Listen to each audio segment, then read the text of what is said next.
Now, I don't know why, but I feel like Need for Speed Pro Street is just such a forgotten game lately. Why does nobody ever talk about this game? I don't know. It is one of my favorite Need for Speed games of all time and one of my favorite racing games of all time.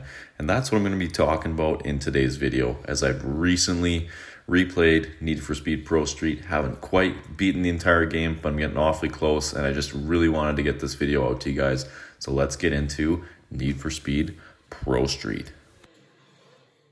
Now, a little bit about Need for Speed Pro Street. It's a little different than some of the older Need for Speed games. It came out in 2007, and unlike Most Wanted and Carbon and Need for Speed Underground 2, it wasn't open world, which I'm not too sure if that kind of affected the I guess ratings or how much people liked this game back in the day, but it seemed like it just never got talked about as much. It seemed like nobody really liked it as much as Most Wanted or Underground 2 especially. And I don't know, it's such an incredible game, and it was so much fun to go back to it. No open world, but lots of different cars and different types of races to go through and explore. There was tons and tons of options and lots of customization. This was kind of the start on the Xbox 360 to utilize some online play to share car blueprints. So it was kind of a bit of a grandfather to the Forza games, with being able to share certain car blueprints that you can make and your own custom creations. So that was a really cool part of the game. And in this video, all the gameplay is from the Xbox 360 version, which I actually had never played until recently, because I got this game for $10 locally quite a while ago. And back when I was growing up, my brother and I had the game for the PS2, but as I've talked about many times before, our PS2 isn't in the greatest of shape. So, and for the sakes of this video, all the gameplay was captured on the Xbox 360. Now, another thing you'll probably notice throughout this video is that I did not capture it with a capture card, and I did not actually do this all on a emulator like I've done in the past. This was all footage directly from my 360, the original hardware. And the reason being is because my capture card for my 360 did not want to work at all. So this was a backup, as Pro Street is not backwards compatible on the Xbox One, so there's no way I could use the record function either. So I hope you guys are okay with the quality of the footage. When I get to revisiting Need for Speed Underground and Underground 2 and Most Wanted and Carbon, I'm planning on doing that all on my emulator on my computer. And those are all videos I want to revisit very soon, because I absolutely love the Underground games and I love Most Wanted. And Carbon I have kind of mixed memories about, and I'm hoping that it's better than I remember, but we'll get to it when I revisit it. Now, like I mentioned earlier, this game came out in 2007, and it was a little bit different. Instead of your Underground 2 and Most Wanted, where you had your open world and you were doing just basically street racing, and you were just all about the street racing scene, in this game, you are playing as a character named Ryan Cooper in the story mode, and you are basically traveling from racing event to try and increase your reputation. So then eventually you can take on Ryu. He's the main guy that's the street king, and there's also a few different other leaders or top racers. There is the Drift King, there is the Drag King, the Grip King, and then the Speed King. So that kind of all goes into the different styles and different types of races that there are in this game. There are your grip class races, which are just your normal circle track, circuit type races. You got, 2 laps to 4 laps kind of a thing. And it's just all about trying to do a generic race, a few laps, end up in first. And there's a few different ones as well. There's the sector shootouts and then the grip class races. So the grip races are just your straight up race. Whoever comes in first, comes in first.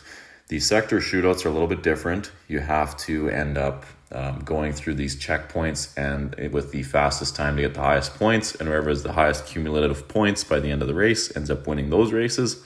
And then there's also the fastest lap races as well. And then your grip classes are 2 different classes. You got your slower cars in Class A get a head start on the Class B cars, and you got our Class B, which start a little bit after, and they're your faster cars, but they all basically just end up facing off against whatever class you're in. So you don't have to worry about the other class. If you're in the slow class, you stick with the slow class. Just try to beat the slow class guys. And that's how those all work. Now, when it comes to drag races were a lot of fun in this game. They are basically just straight up. You got to heat up your tires to get as much grip as possible, and then it's just a race down the track. So there's your quarter mile, your half mile, and then there's even wheelie competitions, which were really, really fun and a cool idea with this game. So not a whole lot to cover on the drag races. Drag races are pretty self-explanatory, basically all about the longest wheelie if you're doing the wheelie competitions, or the fastest drag time if you're doing the quarter mile and half mile. So not a whole lot to cover there. All about posting the fastest quarter mile or half mile time. And that's about it there. So then there was also the drift races as well, which is all about getting the highest score throughout a drift track. So you just had to drift and post the highest score, and there's a few different ways to add to your score. There was doing nitrous drifts, there was doing high speed drifts. So if you're going at super high speeds around the track, then you would also increase your points as well. If you stayed on the track, you got some bonus points. And yeah, it was all just a point-based race. So you just had to drift and try and hold your drift as long as you could to post the highest score, and then you'd win in the drift races. And lastly, the last type of race in this game were the speed challenge races. So there's the top speed runs where you have a bunch of checkpoints and you have to post the highest speed throughout the entire race at each checkpoint, and then they all get added up to your top speed. So if you hit 200 miles per hour on a couple checkpoints, you get a cumulative speed of 400 miles per hour, and that's how those ones work. And then there was just the speed challenges, which were just a straight up sprint race as fast as you can and trying to not total your car. The speed races are honestly the hardest ones in these games. At least I found they were. Drag races were fairly easy. Drift races were fairly easy. Even the grip races, I mean, they're just a straight up track race. Whereas the speed races, you're going so fast and your car gets so squirrely in this game, it's hard to keep it on the road. And they get quite difficult. So now I finally have myself a Lamborghini, which is, I have completely maxed out, and it's pretty awesome on the speed challenge races. But it's, they're probably the most difficult and probably my least favorite out of all the races. So now in the background, I'm just showing all the different cars. It's really, really cool to look back at these cars because there wasn't a whole pile of cars, 55 cars, if you just had the regular version of the game, which I just have. If you got the collector's edition or bought some of the DLC packs, there was some other cars as well. But these were all just the base ones because obviously the Xbox 360 store is closed and I do not have the collector's edition. I just have the regular version. So all I got was the 55 cars available from the start. But that is all right because there's a good selection, 55 cars, a good amount of cars to race with and try out. I've had a lot of cars in this game so far. I started out with the Honda Civic as my starter car. Then I also had Acura Integra Type R as well at one point, and then I ended up getting rid of that car. And now my main speed car, my speed car was my Toyota Supra. Now I changed it to my Lamborghini, and then my main grip car was my Civic for forever. And then now I changed to my Porsche 911 Turbo. So I've definitely had a lot of different cars and changed my cars quite a bit. But that's the fun I have with these games, is trying out different cars, souping them out, putting all the upgrades in them, all the time into them, and then just racing them. And once they're kind of outclassed, then I might as well sell them and get something else to help me along the way. But as I mentioned, you can total your car, which was a little bit different. This game was kind of, for its time, was one of the more realistic racing games, because in the past, Underground and Underground 2 and Most Wanted, you couldn't really, I don't remember if you could total your car in Underground 1. I know in Underground 2 and Most Wanted you couldn't. I mean, you could just run into walls and your car basically looked the same, whereas in this game you could damage your car. So if you got light damage, it would affect your performance a little bit, and of course have some cosmetic damage added to your car. If you got heavy damage, it would heavily influence your performance and reduce your performance of your car, and of course your car would look basically like it's almost off to the junk pile. And then if you totaled your car, you would be completely done out of the race. Totaling your car ends the race. that is the end of that. You have to restart. You have to use a marker, a full repair marker to repair your car. And at least in this game, there is your repair markers that you can get from rewards after each race event. And so you basically want to save those up towards the end of the game, because right now I'm sitting on about 30, and I can tell you that near the end of the game, once you hit the last, especially trying to beat the Speed King, it's I went through a pile of total repair markers just trying to take down the Speed King, because the speed challenges are where I total my cars the most. The grip class races, no issues there. Drift races, I maybe light damage my car if I run into a wall or whatever. Same with the grip races. But for the drag races, I've already finished and taken down the Drag King, so that's no issues at all there. Drag races, I mean, to drive in a straight line, it's pretty hard to damage your cars on those. I have totaled my car a few times because my Camaro was getting a little squirrely on the road, but still, it's same. The big thing is to save them up for the speed challenge races, because that is where you end up damaging your cars the most, or totaling your cars the most. But the cool thing is when you take down each of the kings, you do get the pink slip to their car. So that's pretty cool to take down each king. And the interesting thing with this game is you don't even have to actually take down all the different kings to get a chance at facing Rio. You can just face Rio once you finish all the promotion races, as there's these big events called the promotion races in this game, which are how you advance. And then you need to set 10 track records to be able to have a chance at starting to take down each individual king. And if you don't set 10 track records, then you don't end up unlocking the string of events to take down each individual king. So basically, I ended up unlocking all the different strings to take down each individual king, but I ended up finishing all the promotion races first, and then I have the option to take on Rio whenever I want. So that was an interesting way that they did this game. Each individual king's car, they are very, very good cars for that specific style of racing. So the Mustang you get from the Drag King, definitely a very, very good drag racing car. I honestly have tried it in a few races, and it might actually be better than my Camaro I built. So I might end up using that to take down Rio eventually, but for now, I'm just kind of tossing it up between the two cars, the Mustang that I won, as well as my old Camaro.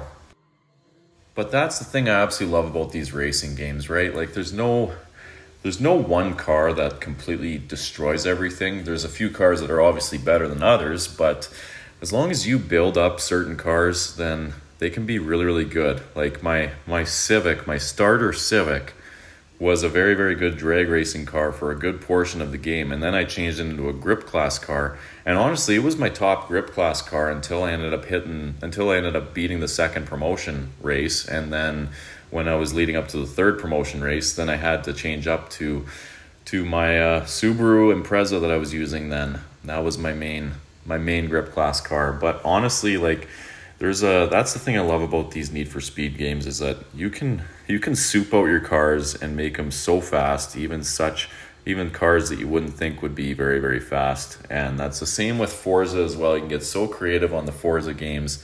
Just soup out whatever you want, and the creativity of building your cars is why I love these racing games. So much fun, so much creativity, and it's just so much fun to honestly buy and sell different cars and build them. That's the thing I find the most fun about Forza Horizon 5, for example, that I just did a video on, and also these old Need for Speed games. The customization was so much fun to just go through and build cars. But these old Need for Speed games, the story is so simple in all of them, and they work. They're all about the racing. They're all about the building cars. They don't have complex stories that take up most of the game where you're just watching cutscenes. That's why I love these old Need for Speed games. Like Pro Street, you get basically right into it. You're Ryan Cooper. You start racing in these events. You're trying to get your reputation up so you can take on Rio and become the street king. And that's the same with like Underground 2 and Most Wanted. Very simple stories. It's all about building cars and racing, and that's why I love these old Need for Speed games. They are so simple that way, and they're just so much fun. I gotta be honest, I've definitely been out of the Need for Speed game for quite a while. The last Need for Speed game I played was Need for Speed The Run, and that's a game I should honestly revisit. I don't have very fond memories with it, but any of the newer ones I haven't played, so I'll definitely have to. You guys will have to let me know if they're actually worth playing, some of the newer ones that are available on PlayStation 5.